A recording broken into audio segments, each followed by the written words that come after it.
Undang-Undang Cipta Kerja yang sudah disahkan oleh DPR dan pemerintah di awal pekan ini masih menimbulkan pro dan kontra ya. Undang-undang ini disusun dengan prinsip namanya Omnibus Law. Dan ini adalah isinya gabungan dari sejumlah peraturan yang sudah berlaku sebelumnya.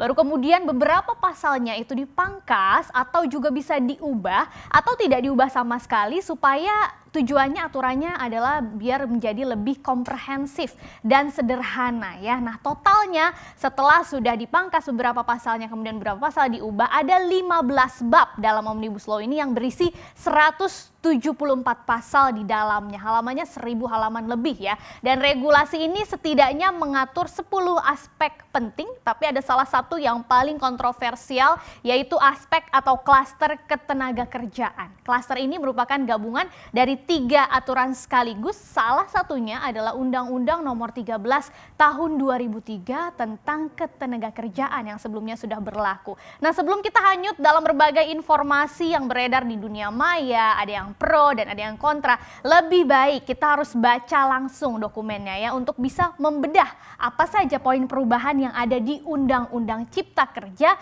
khususnya klaster ketenaga kerjaan yang kita akan bahas pada pagi hari ini ya. Jadi penjelasan lengkap tentang klaster ketenaga kerjaan ini bisa Anda temukan dalam bab 4 Undang-Undang Ciptaker di bagian kedua. Kita lihat ada 2 poin pertama yang disebutkan dalam aturan ini yaitu terkait dengan masalah tenaga kerja asing atau TKA dan hubungan kerja. Kita lihat di poin tenaga kerja asing dulu ya atau TKA. Di dalam Undang-Undang Ketenagakerjaan sebelumnya di pasal 42 ayat yang pertama itu disebutkan bahwa setiap pemberi kerja yang mempekerjakan TKA wajib memiliki izin tertulis dari menteri atau pejabat yang ditunjuk. Sekarang memang kalau dibaca di Undang-Undang Ciptaker itu tidak lagi disebutkan poin kewajiban atau izin tertulis ini ya, tapi ada poin yang sama seperti aturan sebelumnya yaitu setiap pemberi kerja TKA tetap wajib punya yang namanya rencana penggunaan TKA yang harus disahkan oleh pemerintah pusat. Itu kesamaan dan perbedaannya ya.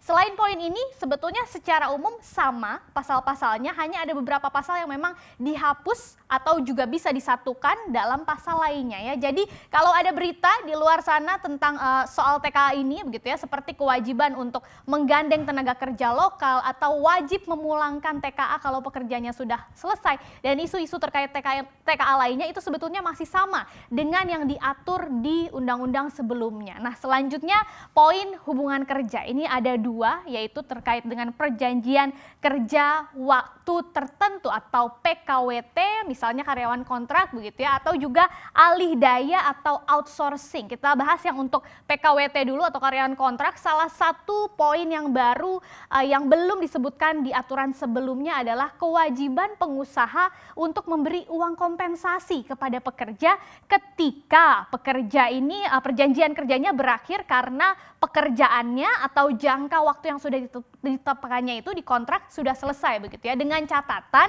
ada catatannya buruh minimal harus sudah bekerja 1 tahun dan besarannya ini baru akan diatur dengan aturan turunannya yaitu peraturan pemerintah. Nah, pasal yang ada dalam aturan sebelumnya terkait dengan jenis pekerjaan apa yang boleh dikontrak dan berapa lama sih pekerja itu boleh diperpanjang kontraknya sampai bisa diangkat jadi pegawai tetap, memang sekali lagi dalam Undang-Undang Ciptaker ini sudah dihapus. Tapi ada keterangan bahwa ketentuan mengenai perjanjian kontrak ini akan diatur lebih lanjut dengan peraturan pemerintah. Jadi kalau Anda khawatir buruh berpotensi atau dipekerjakan dengan sistem kontrak dan selamanya tidak diangkat sebagai pegawai tetap, itu belum tentu benar terjadi ya. Kita harus perhatikan nanti apakah PP atau aturan turunannya itu akan mengatur hal ini lebih spesifik seperti di undang-undang sebelumnya atau tidak. Kalau tidak baru itu menjadi masalah ya. Nah, hal yang sama ini juga terjadi pada pasal yang terkait dengan pekerja alih daya atau outsourcing. Di aturan sebelumnya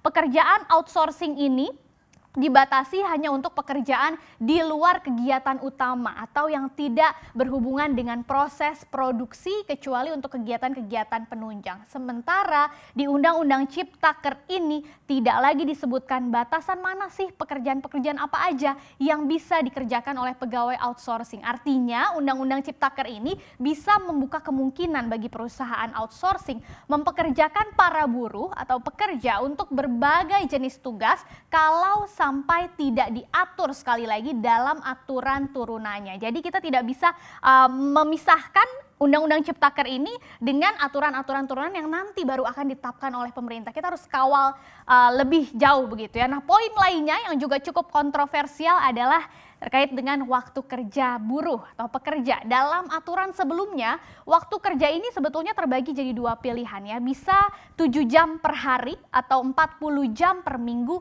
untuk 6 hari kerja.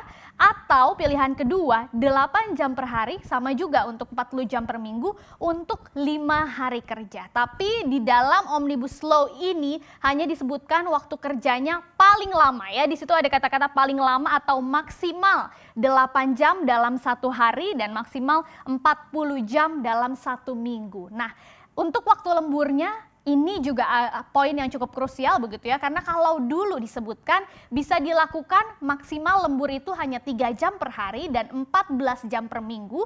Sekarang itu ditambah ternyata bisa sampai 4 jam per hari maksimalnya dan 18 jam per minggu. Ini yang cukup krusial ya, tapi yang jelas masih sama seperti sebelumnya, itu harus dibayar lemburnya atau mendapatkan upah lembur. Kemudian poin yang berbeda lagi adalah terkait dengan istirahat mingguannya ya. Jadi di Omnibus Law Cipta Kerja ini dikatakan hanya 1 hari saja istirahatnya untuk 6 hari kerja per minggu. Padahal kalau kita buka aturan sebelumnya itu masih memberi alternatif libur 2 hari untuk 5 kerja ditambah yang tadi ini 1 hari untuk 6 hari kerja. Jadi ada 2 pilihan ya, sama seperti jam kerja tadi. Selain istirahat dan cuti tahunan ini, baru aturan sebelumnya itu sebetulnya mengatur juga bahwa perusahaan wajib untuk memberi istirahat panjang minimal 2 bulan ketika buruh itu sudah bekerja 6 tahun dan itu akan diberikan di tahun ke-7 dan tahun ke-8-nya. Tapi yang berbeda di Undang-Undang Ciptaker ini justru tidak lagi diwajibkan ya. Jadi hanya disebut bisa diatur dalam perjanjian kerja atau sesuai dengan peraturan perusahaan. Selebihnya seputar cuti ini yang beredar, misalnya cuti haid, kemudian cuti melahirkan, dan cuti-cuti lainnya itu sebetulnya masih sama dengan aturan sebelumnya ya, tidak dihapus atau juga tidak diubah. Memang tidak ada pasalnya dalam Undang-Undang Omnibus Law Cipta Kerja ini karena memang pasal-pasal yang tidak diubah itu tidak dituliskan lagi di Undang-Undang Omnibus Law. Jadi jangan sampai salah kaprah ya. Nah, kemudian yang cukup banyak dirombak adalah ini aturan terkait dengan upah buruh atau pengupahan. Walaupun sebetulnya secara umum sekali lagi intinya masih sama, hanya diperingkas saja ya. Jadi bedanya dalam aturan sebelumnya itu di pasal 88 ayat 3 langsung dijabarkan apa saja sih upah yang bisa didapat buruh selama bekerja. Sekarang di Undang-Undang Cipta Kerja itu disebutkan lebih detailnya akan diatur dalam peraturan pemerintah. Jadi memang lebih banyak yang spesifiknya itu diatur dalam aturan-aturan turunannya ya. Nah, selain itu ada juga beberapa tambahan pasal baru tentang pengupahan ini, kita lihat bersama. Misalnya di pasal 88A sampai dengan 88G ini mengatur tentang misalnya kewajiban pengusaha dan hak buruh terkait dengan upah ini dan dasar penetapan upahnya tuh sebetulnya seperti apa sih, termasuk juga ini juga yang sudah sering beredar begitu ya, itu juga dibahas sebetulnya upah minimumnya. Ini sering disebutkan sudah dihapus tapi sebetulnya dibahas di pasal baru justru ditambahkan lagi. Seperti aturan sebelumnya, upah minimum ini mencakup upah minimum provinsi sampai juga upah minimum industri padat karya, jadi dipisahkan ya. Yang keduanya ini masing-masing ditetapkan oleh gubernur.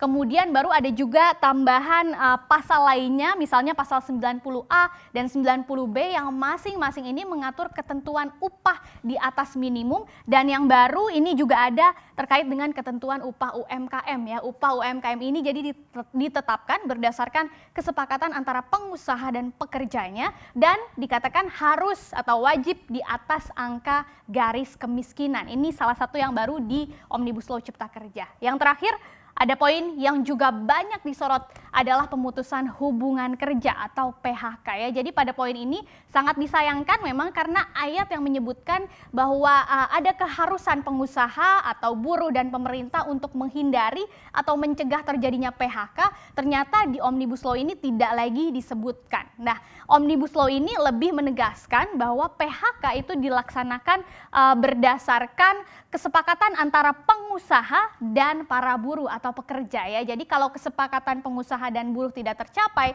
disebutkan bahwa PHK itu harus diselesaikan dengan prosedur penyelesaian perselisihan hubungan industrial. Selain itu ada juga tambahan pasal baru yang menyebut bahwa PHK bisa terjadi ternyata karena beberapa alasan, misalnya jika perusahaan merger, melakukan efisiensi atau buruhnya sendiri yang mengundurkan diri dan alasan-alasan lainnya, maka ketentuan tentang besaran pesangon jika terjadi PHK karena berbagai alasan-alasan tadi, walaupun banyak pasal yang dihapus kalau kita lihat lebih detail, tapi disebutkan bahwa sekali lagi itu akan diatur lebih detail dalam peraturan pemerintah atau PP. Nah, kalau PHK yang dilakukan di luar alasan-alasan yang disebutkan tadi, maka uang pesangon yang juga menjadi kontroversi di mana-mana ini tetap akan diberikan seperti aturan sebelumnya ya. Selain pesangon juga pengusaha wajib memberi uang penghargaan masa kerja sesuai lamanya bekerja, tapi ada perbedaannya lagi. Memang nilainya berkurang nih dari aturan sebelumnya, itu sebetulnya bisa sampai 10 bulan upah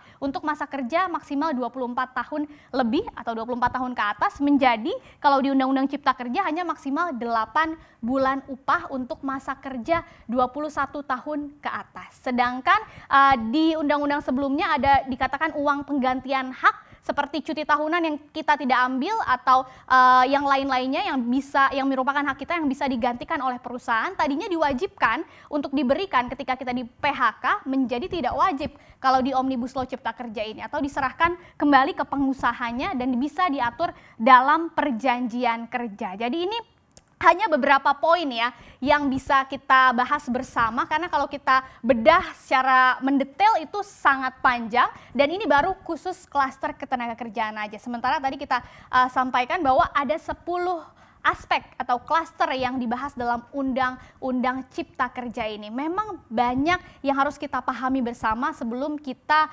tersulut oleh berbagai informasi yang beredar di dunia maya ya. Karena kalau kita salah membaca saja, salah kaprah itu, maka artinya akan beda. Kita akan mentafsirkan pasal-pasalnya itu juga akan berbeda setiap orang begitu ya. Jadi kita harus baca lebih detail lagi, dan seandainya memang aksi yang dijalankan begitu ya ternyata tidak bisa membuat Undang-Undang Cipta Kerja ini kemudian dianulir atau direvisi lagi atau mungkin dibahas lagi oleh pemerintah dan DPR, maka kita mau tidak mau harus menerima Undang-Undang Cipta Kerja ini dengan catatan kita harus kawal betul-betul bahwa implementasinya yang terpenting itu bisa sesuai dengan undang-undang yang sudah ditetapkan. Jangan sampai seperti sebelum-sebelumnya sudah ada undang-undangnya tapi implementasi dan pengawasannya tetap tidak berjalan.